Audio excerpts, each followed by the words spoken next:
Hey everybody, David Becker here with BeckerArt, and today I'm going to show you how to fix a wash after you put it down and you failed at it. And I have many students that always ask me, man, I did this wash and you're always told that you can never fix a watercolor wash and make it look fresh again. Well, yes you can, but let me just show you how to do that. It's a lot simpler than you think, but you have to understand what you're doing and what you're working with. And it is watercolor, and let me just go right to our tabletop here and show you what I'm talking about. So here we have a painting I did, and I don't like this wash.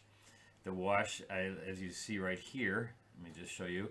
His face is pretty, it's not right on, it's not fresh.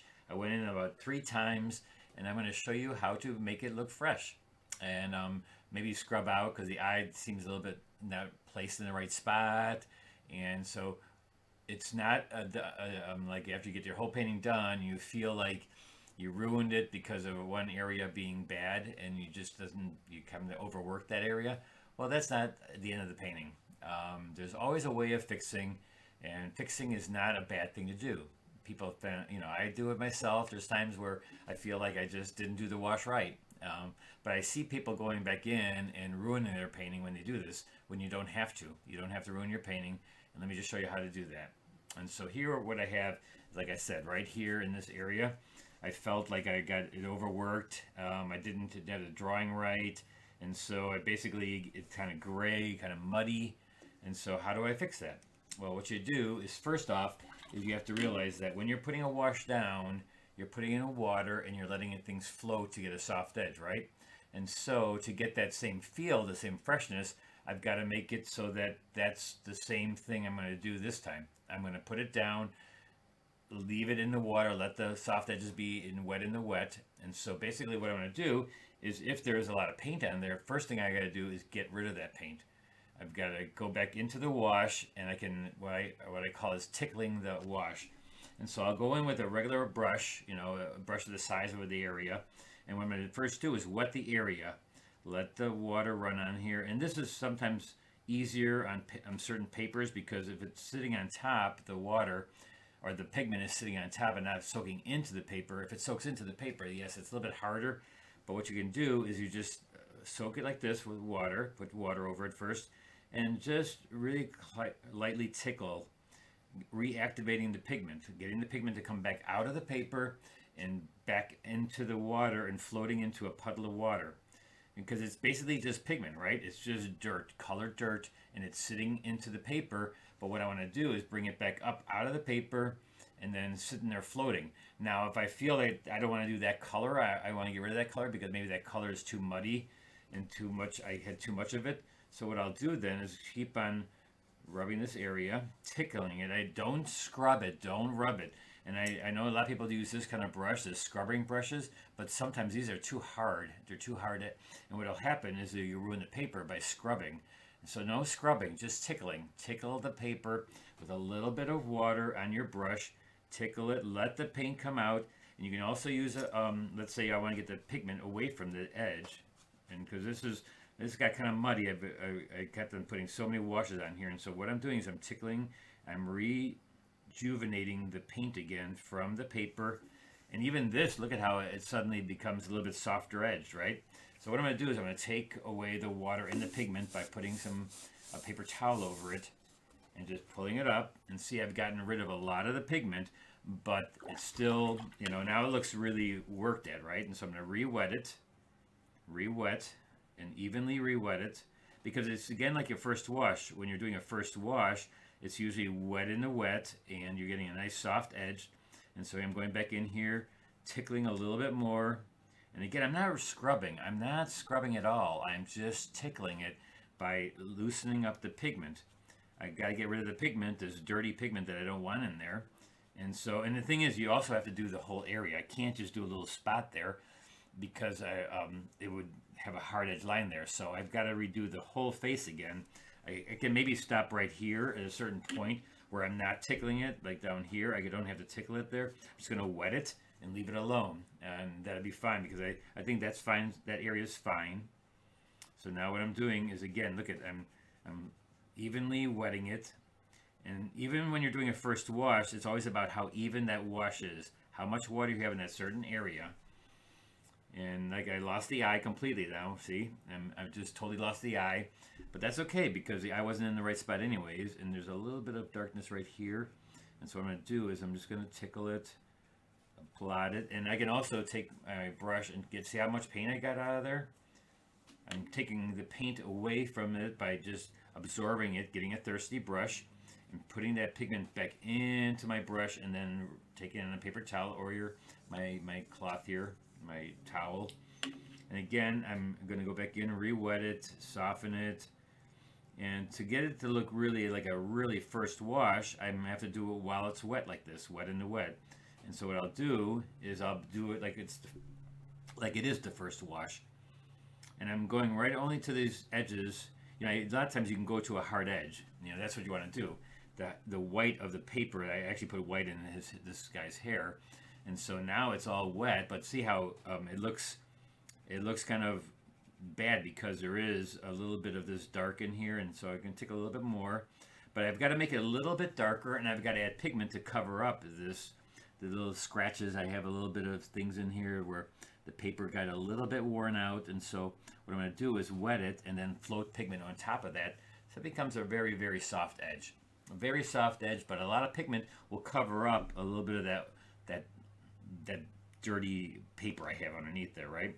So let's go get a lot of pigment. And so I'm going to get myself some nice color flesh tone. I'll take some pink, some orange, some of this terracotta, burnt orange, which is called light red for Holbein. It's just a light red. And so I'm going to pick up, now my paper is very wet. You know, it's evenly wet too. Just remember, it's got to be evenly wet. And so this is a way of correcting it. And you can correct anything. Even the whole sky, the whole background, you're going to redo this the same way. Now, when you're doing a bigger area, you got to put a little bit more pigment in afterwards. But see, what I'm going to do now is just take this pigment, take more pigment than water, because I need pigment to lay in here. And so what I'm going to do is I'm going to lay pigment into this area, try to get the values I need. You know, I'm just going to let it float. And I don't have much pigment in my brush. I want to keep most of the pigment in my brush, but no water. So I'm going to take, and because there's water on the paper, and I can just blend it in. It's going to let it sit on top, and it's floating now. The pigment is floating. Maybe a little bit more orange here in the ear. I don't have to get the darks. I'm just getting the soft edges. Again, the first thing I want to do is get the soft edges. And maybe if you use opaque colors, like I do kind of use opaque colors at times, like a pink like this has a lot of white in it. That will cover up really well. And actually, if you float it, it can sit on top. It'll look soft edge. It'll look like it's transparent. And see, I'm covering up. I'm getting his cheek here. And I'm making it all smooth again. Look at how smooth I'm making it. Because I'm putting it into a wet wash, and it's going to be so evenly distributed. And I don't even have to put the eye in right now because I'm going to make that a hard edge. I'm going to draw it in later. But just what I'm going to do first is get my large area looking very, very clean. Very soft edged. Very like it's the first wash. And so this is basically fixing. Even myself, I fix sometimes. Sometimes I don't get it right the first time. And then like this is actually the fourth time or fifth time, and it just was not working. And it was probably my drawing, and then my drawing was off. But see how I'm just taking something that's been overworked. It's been way overworked, but you can go back in. I'm telling you that you can. You know, you always hear that, you know, watercolorists or oil painters say, oh, those watercolors, they don't ever, it's harder because you can't go in the second wash, third wash, you can't fix anything, you can't put anything over. No, you definitely can. You definitely can, and I do it all the time. And you just have to make it like this. You have to go back in, redirect your pigment into this area, into a wet into wet wash though. It's got to be wet so it floats and becomes very, very, very fresh. It'll look totally fresh again. This will look totally like it was my first time I ever touched a piece of paper. And already you can see, right? You can already see. Now I don't have the eye in there. I don't have the things that are going to be detailed in there. But I can do that right on top of that. Right now I just want to get the soft edges. I want to get the beautiful first wash look again. I saw like 3 people this week. Last week I saw them really struggling and putting and going in the second and third wash, and that's how come I'm doing this, because they all assume that you can't go back in. You know, you can't get that freshness, but you definitely can. You definitely can. And sometimes you may have to use a little bit of opaque color, like if there's like this, I can use a little bit of a little bit more of a pink right here.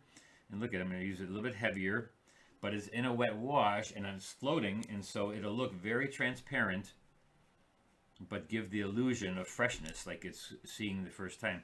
And you know, a lot of times if you wear out the paper, it doesn't matter, you know, because you can, what you can do is you can use the thickness of the pigment, because the pigment is opaque, like it has a white in it, or use some gouache in a wet in the wet look. And look at how now I have this nice soft edge in here, and how this looks all very fresh. And I can even put some shading in here, shadowing, like a little bit of, I'm going to take some little dark brown and this alizarin. I'm just going to take a little alizarin right here, maybe a little bit of purple, darken my thing. Now there's too much water in my brush because I got to just take up more pigment. Just bring this in, and now I'm just going to put it in a couple of these shadows of the hair on there, and maybe even his sideburns can be in here. And I maybe put a little bit of his eye in here, a little darkness. Just inside the area here, make it a little bit darker.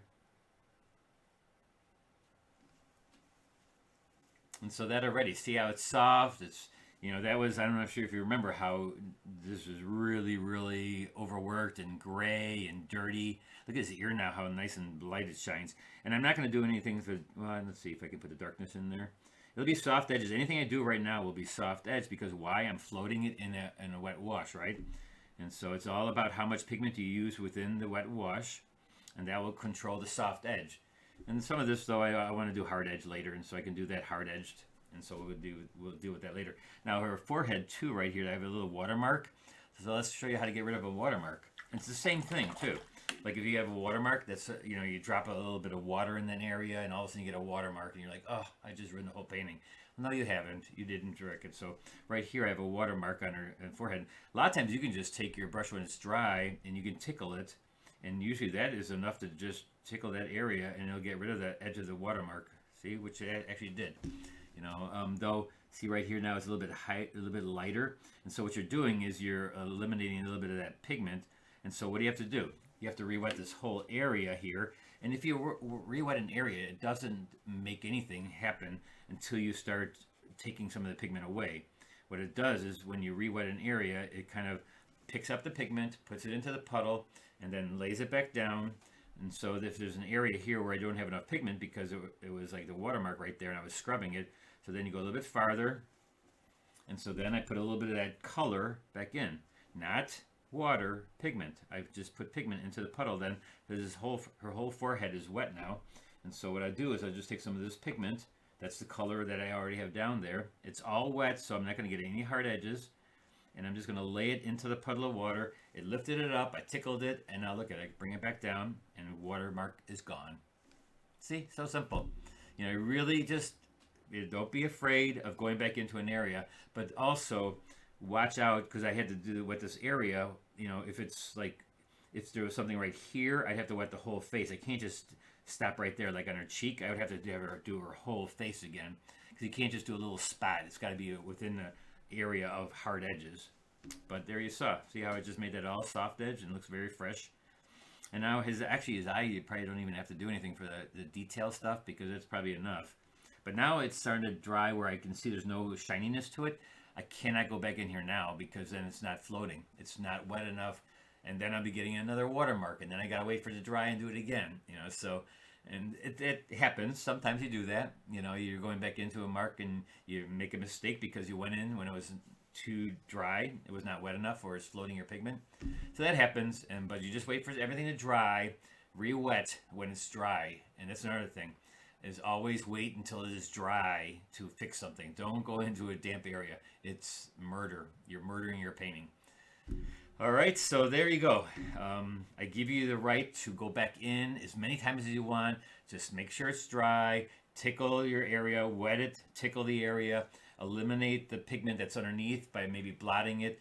If you want sometimes you can use the pigment that's underneath there and just let it be like I did on her face. I just put a little bit more in there to get rid of the watermark on her forehead, but it all is good, right? So fix your paintings. Don't be afraid of fixing your paintings and making the wash look very, very fresh and like you just started the first wash. And so I proved it right here, right?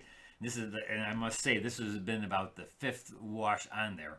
So you can see that you can put things back onto it. And if it got to this point where it got so overworked, I would start putting gouache in there the same way. So gouache covers up. It's an opaque medium, and so that's called gouache for a reason. It's opaque watercolor, and that way you can cover up. But you can still use like a watercolor where you're applying it into a wet wash, and it gives you a soft edge. All right? Have fun fixing all your paintings. Now I had to make you go through all your paintings and fix every little edge that you didn't like because you can. And yeah, I'm going to tell everybody that watercolors can change their paintings and they can fix them. Just like an oil painter and just like a pastel artist, we can fix our paintings too. All right? So until Thursday, when we're going to be hopefully not having to fix our paintings, so we do a paint along. And I show you hopefully how to do it right the first time. But if you do it wrong, that's okay because now you can fix it. All right. Until next Thursday for the paint alongs. I'll see you then. Bye-bye.